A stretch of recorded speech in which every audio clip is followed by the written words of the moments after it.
हे जय जयकार करण्याच्या गडबडीमध्ये त्यांचा नेमका विचार काय होता याच्याकडे आपलं दुर्लक्ष होतं. बाबासाहेब आंबेडकर यांचं सर्वात मोठं काम कोणतं? त्याने अनेक कामं केली. सर्वात मोठं काम कोणतं? त्यांनी भारतामधल्या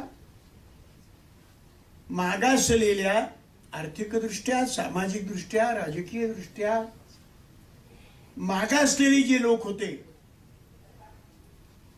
त्यांच्या उत्थापनासाठी, त्यांना पुढे आणण्यासाठी काही कार्य केलं आणि त्या कार्यासाठी त्यांनी विचार केला. बाबासाहेब बॅरिस्टर व्हायला याला गेले होते इंग्लंडला. तिथून परत येताना त्यांनी काय आणलं? एक प्रतीक म्हणून तुम्हाला सांगतो. आता जे कोणी परदेशी जातात ते परत येताना त्या त्या देशामधली एखादी चांगली वस्तू, तुलनात्मकरित्या स्वस्त मिळणारी वस्तू तिकडनं घेऊन येतात. हा क्रम बाबासाहेबांच्या काळामध्ये सुद्धा होता, नाही असं नाही. पण बाबासाहेबांनी काय आणलं तिकडनं? 10-12 ट्रंक्स, मोठ्या पेट्या भरून त्यांनी पुस्तकं आणली.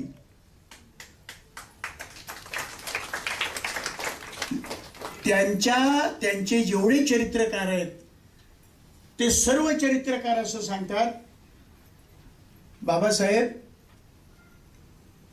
दिवसाच्या 24 तासापैकी 14-14, 15-15 तास अभ्यास करत असत, वाचत असत. ही फार मोठी गोष्ट आहे. महामानवांचे विचार किंवा महामानवांचा उत्सव साजरा करताना आपण त्यांच्यापासून काय घ्यावं, काय शिकावं? मला असं वाटतं की त्यांच्यापासून हे शिकावं की अभ्यास करा, ज्ञान घ्या.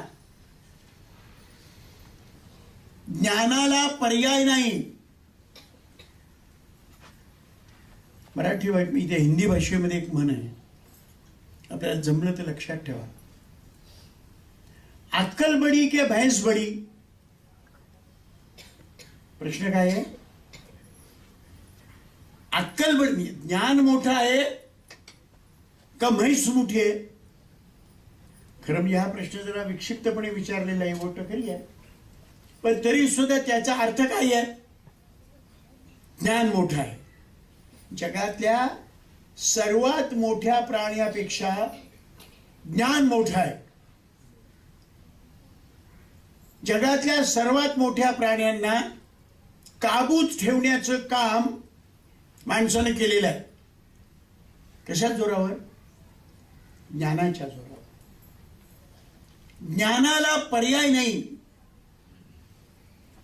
जगातील सर्वात प्रबळ, सर्वात मोठं जालिम असं हत्यार कोणतं? कोणी सांगेल अमकं रॉकेट, तमकं रॉकेट, किंवा बंदूक, किंवा बॉम्ब, हायड्रोजन बॉम्ब, किंवा अमका बॉम्ब, तमका बॉम्ब. बाबासाहेबांच्या चरित्राचं सार जर समजावून घ्यायचं तर ज्ञान हे जगातील सर्वात मोठं हत्यार आहे. ज्ञान हे सर्वात मोठं हत्यार आहे. तुम्ही कोणतं हत्यार काढा, त्या हत्यार ज्ञानाच्या आधारे तयार झालेलं आहे. ते हत्यार तयार कोणी केलं? माणसाने केलं. कशाच्या जोरावर केलं? ज्ञानाच्या जोरावर केलं. ज्ञान ही सगळ्यात मोठी गोष्ट आहे. पण ज्ञान हे कोणतंही ज्ञान दुधारी असतं. दुधारी म्हणजे 2 धारा असलेला. चांगले असतं आणि वाईटही असतं. अणुबॉम्ब तयार केला, अणुची शक्ती निर्माण केली, त्या अणुच्या शक्तीच्या साह्यानं माणसंही मारता येतात आणि वीजही निर्माण करता येते. त्याच्यामध्ये अणूचा काही दोष आहे काय? किंवा आपलं दैनंदिन जीवनातलं उदाहरण द्यायचं जर म्हटलं तर अग्नीच्या साह्यानं स्वयंपाकही करता येतो आणि त्याच अग्नीच्या साह्यानं घरही जाळता येतात. याच्यामध्ये त्या अग्नीचा काही दोष आहे काय? अग्नीचा काही संबंध नाही. त्या हत्याराचा संबंध, ते हत्यार कोण वापरतं आणि कशासाठी वापरतं, कोण वापरतं आणि कशासाठी वापरतं हे जास्त महत्वाचं आहे. डॉक्टर बाबासाहेब आंबेडकरांनी ज्ञानाचा वापर समाजामध्ये जागृती निर्माण करण्यासाठी, त्याच्यासाठी म्हणून त्यांनी ज्ञानाचा वापर केला. जागृत करणं. बाबासाहेब आंबेडकरांची काही वाक्य आपण लक्षात ठेवली पाहिजे. त्या वाक्यांचा अर्थ जर आपण लक्षात घेतला तर आपल्याला लक्षात येईल किती मोठं वाक्य आहे ते. बाबासाहेबांनी असं सांगितलं, गुलामाला गुलामाची जाणीव करून द्या, गुलामाला गुलामाची जाणीव करून द्या, म्हणजे तो त्याच्या गुलामीच्या विरुद्ध बंड करून उठेल. त्याला जाणीव झाली पाहिजे ना की मला गुलाम करण्यात आलेला आहे. उदाहरण सांगतो म्हणजे माझा मुद्दा अधिक स्पष्ट होईल. बाबासाहेबांचं म्हणणं मला अधिक स्पष्टपणे तुमच्या समोर सांगता येईल. आपल्या समाजामध्ये काल परवापर्यंत तुलनेनं कमी जास्त असेल पण जवळजवळ सर्वत्र काल परवापर्यंत स्त्रियांना दुय्यम लेखलं जात होतं की नाही? महिलांना दुय्यम लेखलं जात होतं की नाही? खरं म्हणजे अजून सुद्धा दुय्यम लेखलं जाते असं माझं मत आहे. तुमचा अनुभव काय कोणाचा? अजूनही हुशार डॉक्टर विज्ञानाच्या साह्यानं मातेच्या गर्भामध्ये असलेलं बाळ हे पुल्लिंगी आहे, पुरुष आहे का, मुलगा आहे का मुलगी आहे हे तपासतात. घडतंय का नाही असं? आणि मुलगीचा गर्भ जर असेल तर तो मारला जातो, हे खरं आहे की नाही? म्हणजे महिला आणि पुरुष, मुलगा आणि मुलगी यांना आपण समतेनं वागवत नाही. असं समतेनं न वागवणं हे डॉक्टर बाबासाहेब आंबेडकरांच्या विचाराच्या विरुद्ध आहे. बऱ्याच वेळेला आपलं कसं असतं की आपण बाबासाहेब आंबेडकर जय म्हणतो, मनापासून जय म्हणतो, जोरात जय म्हणतो आणि समाजातल्या इतरांना बरोबरीच्या नात्याने वागवत नाही. मग आंबेडकरांची जय म्हणण्याचा काही उपयोग झाला का? त्यांच्या विचाराचा जर आपण काही अनुकरण करणार नसू तर गर्भात मुली सुरक्षित नाहीत. इतकंच नव्हे, गरिबीमुळं एखाद्या कुटुंबाला एक मुलगा एक मुलगी आहे आणि दोघांना शिकवता येणं शक्य नाही. दोघांपैकी एकालाच शिकवायचं आहे आणि मग त्याच्यामध्ये निवड करण्याचा प्रसंग जर त्या कुटुंबावर आला तर कुणाचा नंबर लागतो? मुलाचा नंबर लागतो का मुलीचा नंबर लागतो? माझा अनुभव असा आहे की नंबर मुलाचा लागतो. आणि जरी तो अभ्यासामध्ये मुलीपेक्षा, बहिणीपेक्षा कमी प्रतीचा असला तरी सुद्धा नंबर कुणाचा लागतो? त्या मुलाचा लागतो. खरं म्हणजे आता शाबीत झालंय हो. तुमच्या हरकत नाही, म्हणजे तुम्हाला पटलं असं मला कळेल. कधी कधी मुलींना वाटतं आपण टाळी वाजवावी, परंतु ते इकडे तिकडे पाहतात, दोन्ही बाजूला पुरुष असतात आणि मग कशाला आपण वाजवा, त्याचा अपमान केल्यासारखं. सत्य आहे ना हे सत्य आहे ना. आणि म्हणून डॉक्टर बाबासाहेब, मी एकच मुद्दा तुम्हाला सांगायचा प्रयत्न करतोय. ज्ञानाला पर्याय नाही, ज्ञान मिळवलं पाहिजे. बाबासाहेबांचं वाक्य तुम्हाला मी सांगितलं, गुलामाला गुलामीची जाणीव करून द्या, म्हणजे त्याचा तो बंड करून उठेल. आणि मग मुलगा आणि मुलगी यांच्यामधला फरक मी आपल्याला सांगत होतो. पण अजूनही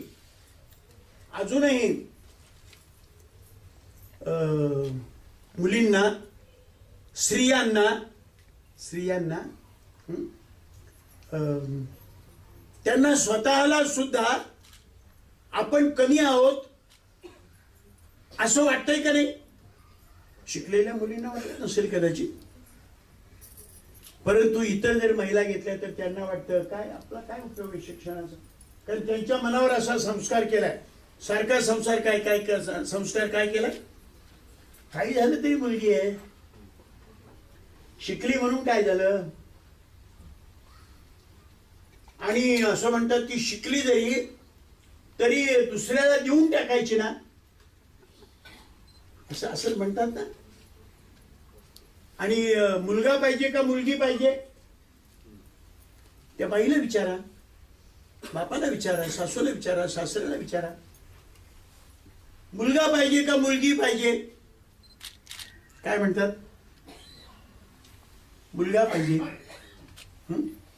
वंशाचा दिवा. तर तो दिवा लावतो का अंधार करतो हा मुद्दा वेगळा, परंतु पुरुषाला प्राधान्य आहे का नाही, माझ्या सांगण्याचा मुद्दा आहे. आणि याचं एक कारण असं आहे का महिलांना स्वतःला सुद्धा आपण बरोबरीच्या आहोत असं वाटत नाही. इथे बऱ्याच महिला जमलेल्या आहेत. माझी त्यांना विनंती आहे, कमी लेखू नका स्वतःला. तुम्ही कोणत्याही क्षेत्रामध्ये कमी नाही आहात. भारताचा इतिहास आणि गोव्याचा, मला वाटतं गोव्याला एकदा चीफ मिनिस्टर महिला होत्या ना, शशिकलाताई काकोडकर. हा बरोबर आहे का नाही? मग त्या इतर सगळ्या पुरुष मुख्यमंत्र्यांच्या बद्दल आदर बाळगून सुद्धा मी सांगतो, शशिकलाताई वाईट मुख्यमंत्री होत्या काय? सगळ्यांची जर बेरीज करायची, हा चांगला तो चांगला तो चांगला तो चांगला असं करायचं म्हटलं तर आपल्या देशाच्या पंतप्रधानांच्या पैकी सर्वात सामर्थ्यवान पंतप्रधान कोण होता? महिला होती ना. महिला होती, दाखवलं नाही तिने ताकद आपली. राष्ट्रपती महिला होत्या, लोकसभेच्या सभापती महिला आहेत. हे मी राजकारणातलं सांगितलं. अंतराळामध्ये एक महिला गेली आपल्यातली. अशी कितीतरी उदाहरणं सांगता येतील. चांगले अधिकारी, आजही ज्या एका महिला अधिकाऱ्याचा टीव्हीवर सारखा वावर असतो, आमच्या अण्णा हजारेंच्या सहकारी, त्या काय नाव त्यांचं, किरण बेदी. पुरुष अधिकाऱ्यांच्या तुलनेमध्ये त्या चांगल्या आहेत ना. न्यूनगंड, आपण कमी आहोत हा महिलांचा न्यूनगंड महिलांनी सोडावा. आजच्या दिवशी डॉक्टर बाबासाहेब आंबेडकरांच्या महापरिनिर्वाण दिनाच्या निमित्तानं महिलांना माझी अशी विनंती आहे, सूचना आहे. आणि माझं वय बहुतेक इथं जमलेल्या लोकांच्या पेक्षा जास्त आहे. 81 क्रॉस केलेलं आणखी कोणी असेल तरी माणसं काय. आणि वय जास्त असलं का माणसाला उपदेश करायचा एक थोडाफार अधिकार प्राप्त होतो की नाही. त्या अधिकाराने तुम्हाला मी सांगतो, स्वतःला कमी लिखू नका. एवढं जरी तुम्ही ठरवलं आणि दाखवून दिलं हम बे कुछ कम नाही, आम्ही सुद्धा कमी नाही आहोत, तर मला असं वाटतं की बाबासाहेब आंबेडकरांच्या महापरिनिर्वाण दिनाच्या निमित्तानं हा एक विचार आपण लक्षात घ्या. दुसरी एक गोष्ट सांगतो. प्रास्ताविकामध्ये या संघटनेच्या प्रमुखांनी आपल्याला सांगितलं, बाबासाहेब आंबेडकरांचं वाक्य सांगितलं आणि ते बरोबर आहे. शिका, संघटित व्हा आणि संघर्ष करा. हे जरा नीट समजावून घ्या बरं का. काही काही वेळेला काय होतं, आपल्याला शब्द माहीत असतात पण त्या शब्दांचा नीट अर्थ माहीत असतो असं नाही. त्या अर्थाचा काय परिणाम होतो तेही आपल्याला माहीत नाही. अगोदरचा जो मुद्दा तुम्हाला मी सांगतो महिला आणि पुरुषांच्या बरोबरीचा, त्याच्यामध्ये हिंदू धर्मशास्त्राप्रमाणे मुलीच्या लग्नामध्ये किंवा कुणाच्याही लग्नामध्ये महत्वाचा विधी काय असतो? एक महत्वाचा विधी असतो. कोणता विधी असतो? कन्यादान. मी काय म्हणतो लक्ष, कन्या दान. दान म्हणजे काय?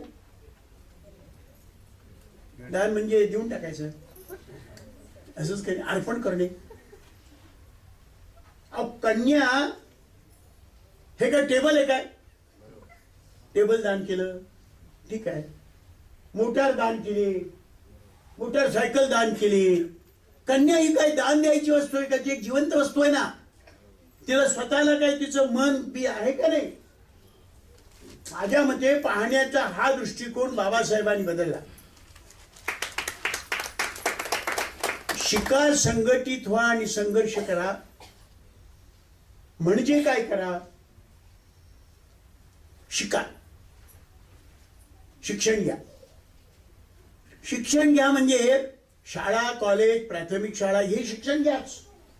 तर ते शिक्षण घेतल्याखेरीज तुम्हाला इतर शिक्षण नीट घेता येणार नाही, इतर शिकता येणार नाही.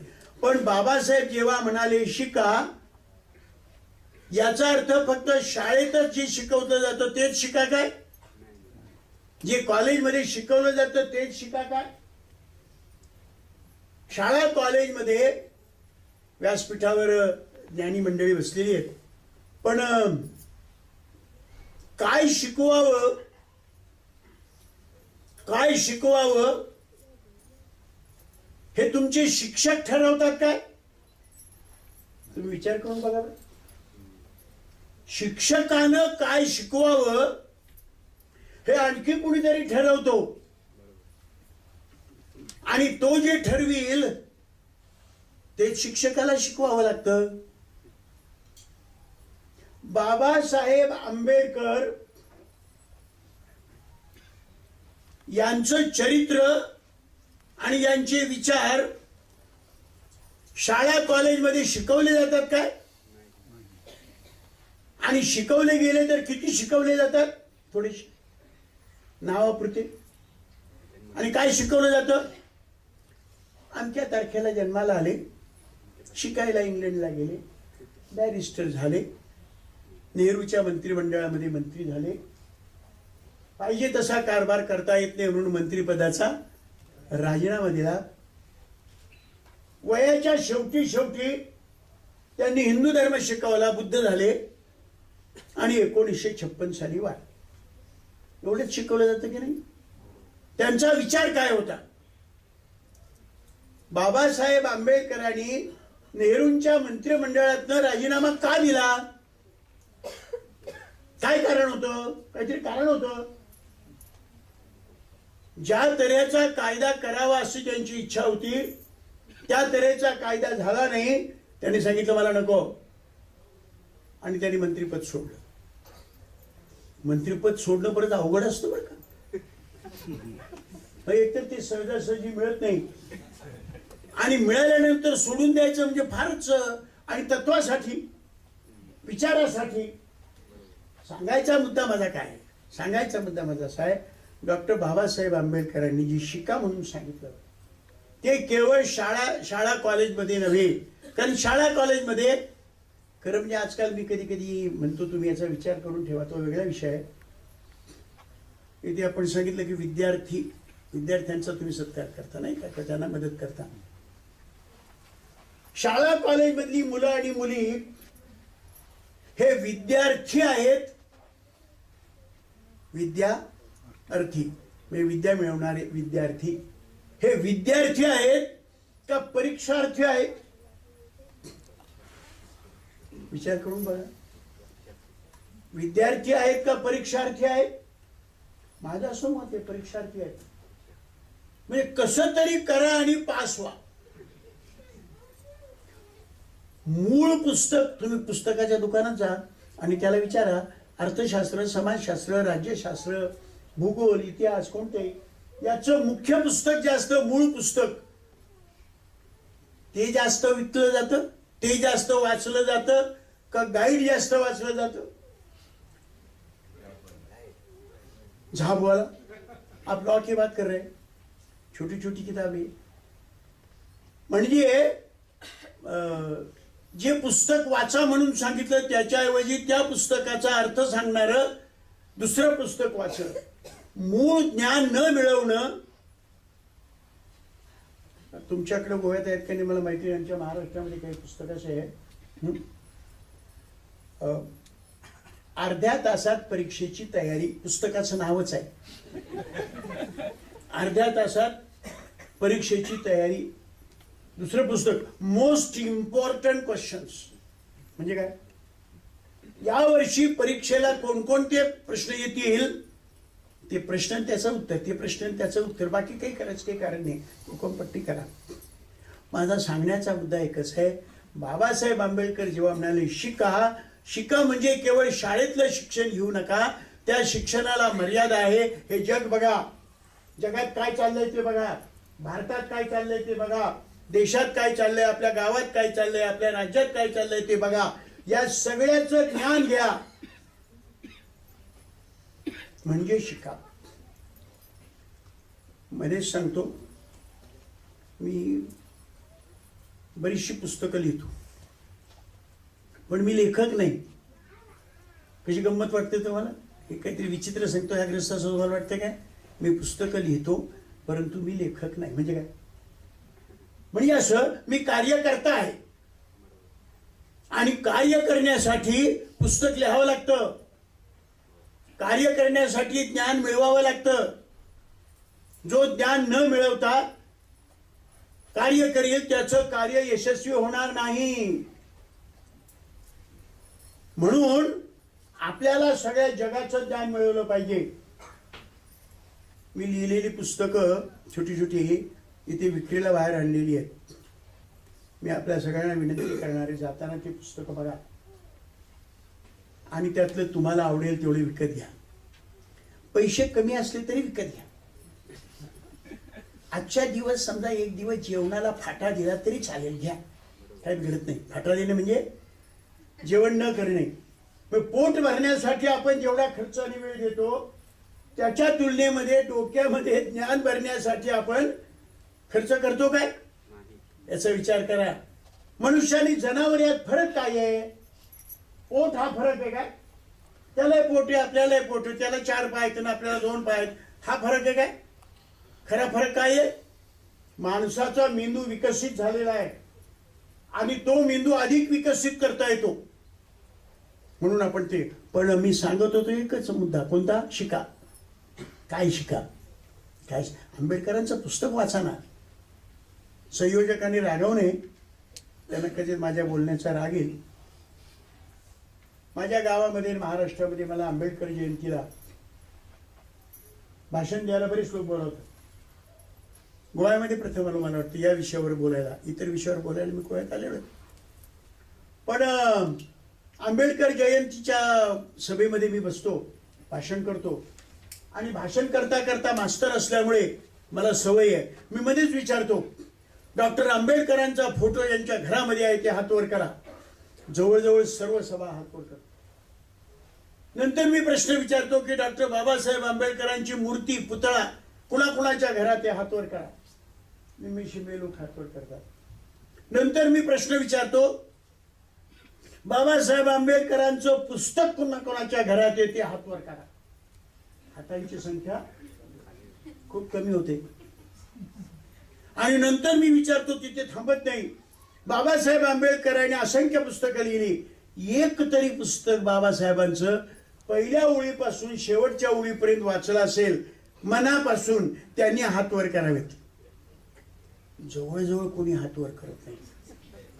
व्यासपीठावर बसलेल्या माणसांच्याकडे सुद्धा मी पाहतो, ते सुद्धा वर बघण्याच्या ऐवजी खाली बघत असतात.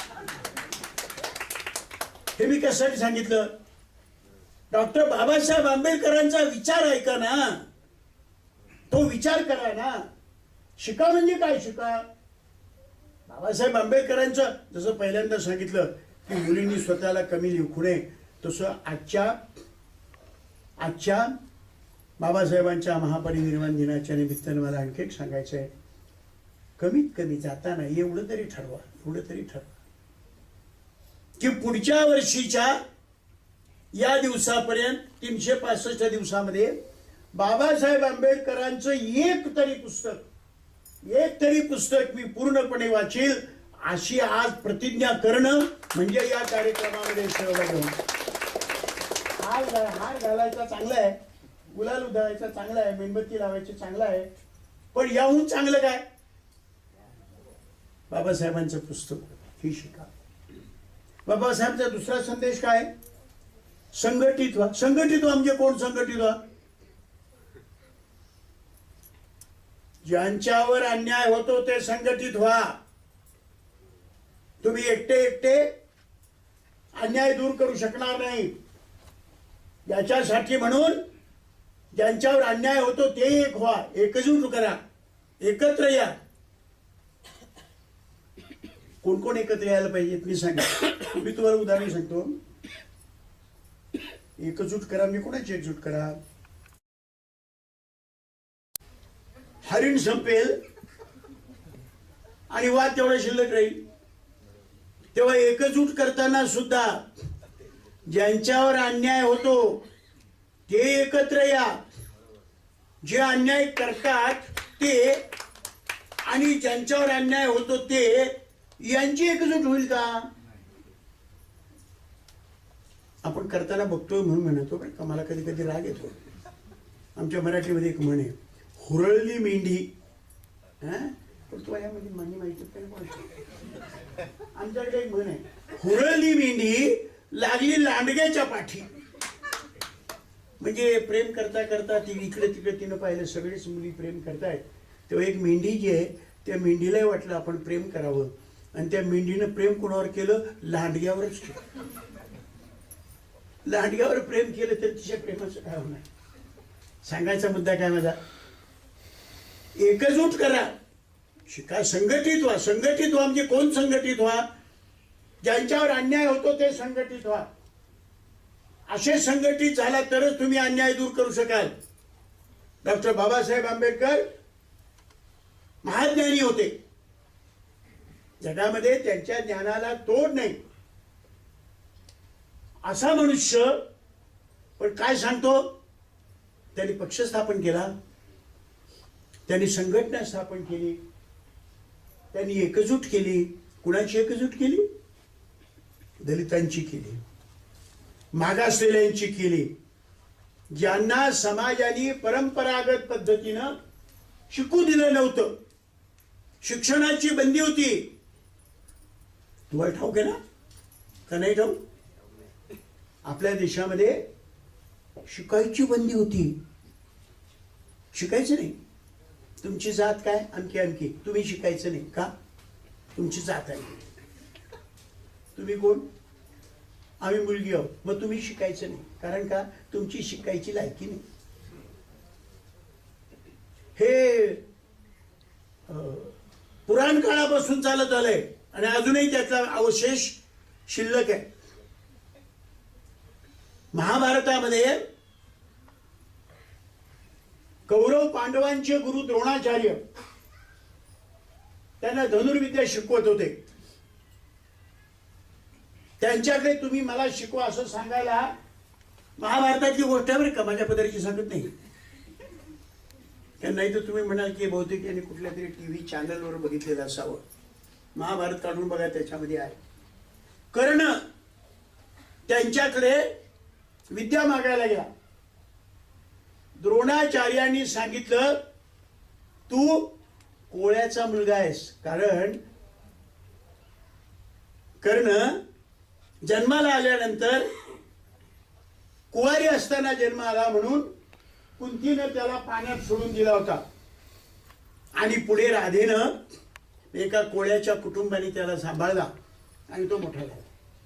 आणि त्याची ओळख हा कोळ्याचा मुलगा अशीच होती.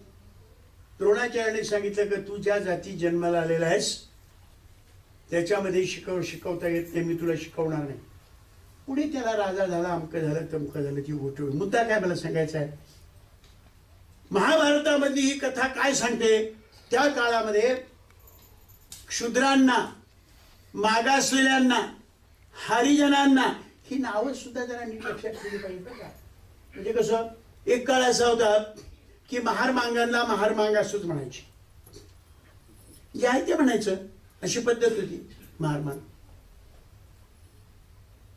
त्याच्यानंतर महात्मा गांधींना वाटलं की हे नाव चांगलं नाही, म्हणून त्यांनी त्याला नाव दिलं हरिजन. बरोबर आहे. तुम्हाला एक माहिती आहे काय, बाबासाहेब आंबेडकरांना हरिजन हा शब्द आवडत नव्हता.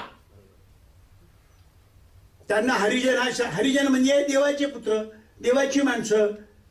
बाबासाहेब आंबेडकर असं म्हणाले, आम्ही जर हरिजन आहोत तर बाकीचे कोण आहेत. म्हणजे हरिजनामध्ये एक दया करण्याचा, कीव करण्याचा वास आहे. आमच्यावर दया नका करू, आमच्यावर दया नका करू. त्याच्यानंतर मग त्याला अलीकडे काय म्हणतात, दलित. मतलब तोच आहे. अलीकडे त्याच्या पलीकडे आता काय म्हणायला लागले, या सरकारच्या सवलतीमुळे बीसी, ओबीसी, एनटी, व्हीजीटीआय. बऱ्याच वेळेला तो जो व्हीजीटीआय असतो की नाही, त्याला जर विचारलं व्हीजीटीआय म्हणजे काय, तर तो म्हणतो व्हीजीटीआय म्हणजे काय मला माहिती नाही, पण मी व्हीजीटीआय आहे. शिकायचं म्हणजे काय शिकायचं, जग बघायचं, जग शिकायचं, जगाचा अनुभव घ्यायचा. आणि संघटित व्हायचं म्हणजे गुलाम आणि गुलामांचे मालक, गुलाम आणि गुलामांचे मालक यांची एक संघटना होईल काय, यांची एकजूट होईल काय. माझे सहकारी ख्रिस्तोफर फॉन्सेका पुढे बसलेले आहेत. ते कुणाची युनियन करतात, कुणाचं संघटन करतात, कामगार आणि मालक यांचं संघटन एक का नाही करते. हसायला लागेल तुम्ही, असं कसं काय होईल. कामगारांची संघटना म्हणजे कामगारांची संघटना असली पाहिजे. कामगारांची आणि मालकांची एक संघटना कशी काय होईल, कामगार मालक संयुक्त संघटना, असं होईल काय कुठं. बाबासाहेब आंबेडकरांच्या महापरिनिर्वाण दिनाच्या निमित्तानं तुम्ही एक संदेश घ्यावा, ज्यांच्यावर अन्याय होतो त्यांनी एकत्र यावं, ज्यांना गुलाम म्हणून वागवलं जातं त्यांनी एकत्र यावं, म्हणजे मग त्यांच्या गुलामीच्या विरुद्ध ते बंड करून ठेवतील. तिसरा शब्द सांगतो आणि थांबतो, परत बोलता येईल, तास 2 तास बोलता येतं मला, तिथे काय अडचण नाही. तिसरा शब्द काय, शिका, संघटित व्हा, आणि तिसरा शब्द संघर्ष करा. संघर्ष करा हा बाबासाहेबांच्या या 3 शब्दापैकी सर्वात महत्वाचा शब्द आहे असं माझं मत आहे. संघर्ष करा. संघर्ष केल्याखेरीज अन्याय दूर होणार नाही. संघर्षाला पर्याय नाही. जीवन म्हणजेच संघर्ष. संघर्षाखेरीज जगामध्ये काहीही निर्माण होत नाही.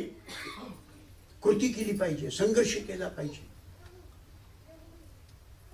आता काही मंडळी काय म्हणतात, असं भांडायचं बिंडायचं, संघर्ष करायचा, घेराव घालायचा, मोर्चा काढायचा, असं काही करू नका.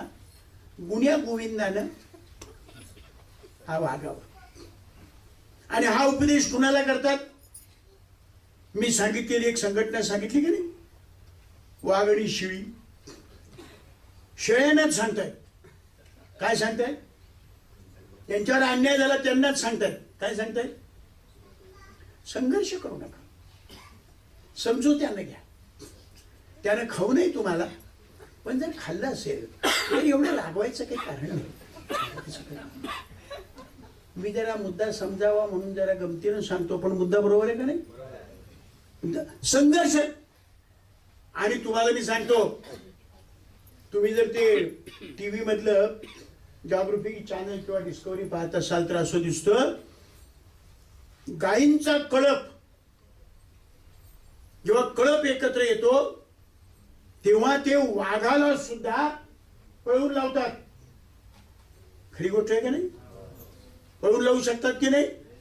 एकटा एकटा ज्याच्यावर अन्याय झाला तो एक एकटा मनुष्य हा दुर्बल असतो, पण 10 जण जेव्हा एकत्र येतात तेव्हा त्याला संघर्ष करण्याची एक शक्ती मिळते. म्हणून तुम्हाला मी सांगतो, संघर्ष करायला घाबरू नका. कसं होतं बघा, आपल्या देशामध्ये 2005 ते 2010 या 5 वर्षामध्ये 2.25 लाख शेतकऱ्यांनी आत्महत्या केल्या. गोळ्या झाल्या नाहीत ना, पण देशामध्ये 2.25 लाख शेतकऱ्यांनी आत्महत्या केल्या. का आत्महत्या केल्या? घेतलेलं कर्ज फेडू शकत नाही म्हणून ते आत्महत्या केल्या. मग ज्याला आत्महत्या करायची पाळी याच्यावर आली, ज्याच्या मुलाबाळांना खायला मिळत नाही, ज्याची मुलं नीट जेवू शकत नाहीत, अशा बापाने दगड घेतला आणि मारला आणि कुणाचं डोकं फुटलं तर शहाणे लोक काय सांगतायत? असं करायचं नाही, दगड मारायचा नाही, डोकं फोडायचं नाही, रक्त सांडायचं नाही, गुन्ह्या गोविंदाने घ्यायचं, संघर्ष करायचा नाही, समजुतीने घ्या, समजुतीने घ्या. अरे समजुतीने घ्या म्हणजे मरायला लागला ना तो, मेला तर मेला, परंतु संघर्ष करू नकोस. असं करून चालेल का? चालणार नाही. तर बऱ्याच मुली बाहेर जमलेल्या आहेत की बघा, जगात मागून काही मिळत नाही. हे वाक्य जमलं तर लक्षात ठेवा. मागून काही मिळत नाही, संघर्षाला पर्याय नाही, संघर्षाला पर्यायच नाही तुम्हाला मी सांगतो. म्हणून डॉक्टर बाबासाहेब आंबेडकरांनी आपल्याला सांगितलं, शिका, संघटित व्हा आणि संघर्ष करा. त्या रेल्वेच्या कामगारासमोर भाषण करताना बाबासाहेबांनी 2 शत्रू सांगितले होते. कोणते 2 शत्रू सांगितले होते? ते म्हणाले, एक भांडवलशाही, बाबासाहेबांचे शब्द आहेत बरं का, कम्युनिस्टाचे नाहीत, बाबासाहेबांचे शब्द आहेत. बाबासाहेब म्हणाले आपले 2 शत्रू आहेत, एक ब्राह्मणशाही आणि एक भांडवलशाही. सामाजिक विषमता लादणारे एक आणि आर्थिक विषमता लादणारे एक, असे 2 शत्रू आहेत आणि या दोन्ही शत्रूंच्या बरोबर लढलं पाहिजे. माझं स्वतःच असं मत आहे, तुम्हाला पटतं का बघा. आजही तुम्हाला मी सांगतो, 1938 साली डॉक्टर बाबासाहेब आंबेडकरांनी जे आपल्याला शत्रू सांगितले, ते शत्रू आजही आपले तेच 2 शत्रू आहेत, ब्राह्मणशाही आणि भांडवलशाही. तुमच्यापैकी कुणाला जर माझं म्हणणं आवडलं नाही ना, नाही आवडलं तर नाही आवडलं, हे बघा, तुम्हाला आवडेल हे बोलायचं असं काही माझं मत नाही. खरं असेल ती बोलायचं. बाबासाहेब आंबेडकर 1938 साली मनमाडच्या GIP रेल्वेच्या कामगारासमोर त्यांनी जे भाषण केलं, हे भाषण आहे का नाही? हा महत्वाचा मुद्दा आहे ना. आता तुम्हाला बाबासाहेब आंबेडकरांचं म्हणणं आम्हाला मान्य नाही, मान्य नसेल तर मग वेगळं, आणखी कुणाचं मान्य असेल ते बघा तुम्ही. बाबासाहेबांचं म्हणणं मात्र असं होतं की आपले हे 2 शत्रू आहेत. मला असं वाटतं, सामाजिक विषमता, ब्राह्मणशाहीनं लादलेली सामाजिक विषमता आणि भांडवलशाहीनं लादलेली आर्थिक विषमता, ह्या दोन्ही विषमतांच्या विरुद्ध आणि त्याचबरोबर स्त्री पुरुष विषमता, या तिन्ही विषमतांच्या विरुद्ध सर्वांनी एकत्र येऊन, एकजूट करून, शहाणं होऊन आणि संघर्ष केला पाहिजे. तशी संघर्ष करण्याची प्रेरणा आजच्या दिवसाच्या निमित्तानं तुम्ही घेऊन जावं अशी विनंती करतो. बरंच बोलता येणं शक्य होतं, 45 मिनिटं नाही झालेली, पण मी थांबतो. काहीतरी घेऊन जा, काहीतरी घेऊन जा. 3-4 गोष्टी सांगतो, त्या सांगितल्या त्याची उजळणी करतो. मी काही वर्ष मास्तर होतो आणि कसं शिकवावं याच्यामध्ये मला माझ्याकडून शिकवलं होतं असं की पाठ संपल्यानंतर शेवटी त्याचं हे करावं, काय करावं, सारांश सांगावा. मग काय काय सांगितलं पुन्हा सांगावं आणि मूल्यमापन करावं.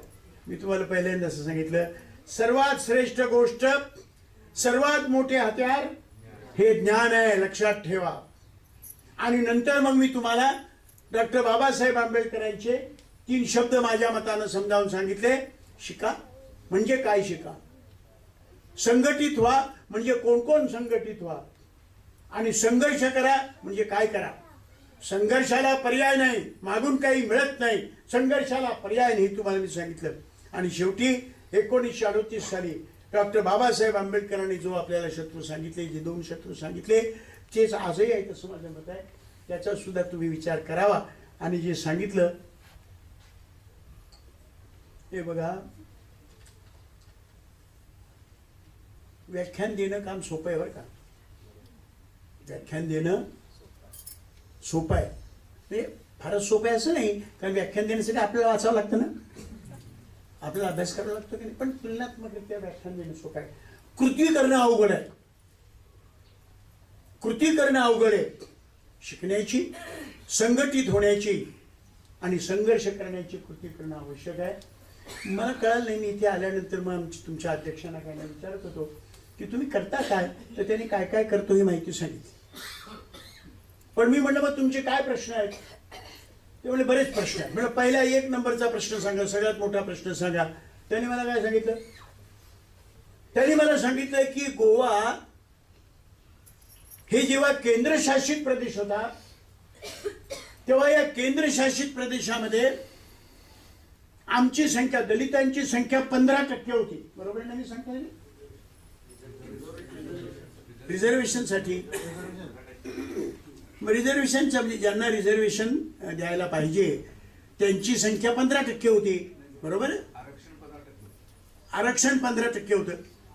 पण आरक्षण 15% होतं याचा अर्थ असा होतो बा की संख्या, लोकसंख्येतलं तुमचं प्रमाण तेवढं जे 15% होतं ते 15% जाऊन आता 2%वर आलेलं आहे. मग 15%चं 2% काय झालं, काय झालं, काहीतरी कारण असेल. ते योग्य आहे का अयोग्य आहे याचा अभ्यास केला पाहिजे. सरकारचे काय काय नियम होते ते तपासले पाहिजेत आणि त्याच्या विरुद्ध एकजुटीनं संघर्ष केला पाहिजे. अशा अनेक गोष्टी सांगता येईल. पण तरी सुद्धा संयोजकांनी तुमच्या समोर येऊन आणि बोलण्याची संधी मला प्राप्त करून दिली, याच्याबद्दल त्यांचे. आणि तुम्ही माझं ऐकलं, तुम्ही जर नाही ऐकलं तर बोलण्याचा काय उपयोग म्हणू शकतो. म्हणून याच्याबद्दल तुमचे आभार मानतो. पण ऐकलं आणि सोडून दिलं, ऐकलं आणि सोडून दिलं असं करू नका.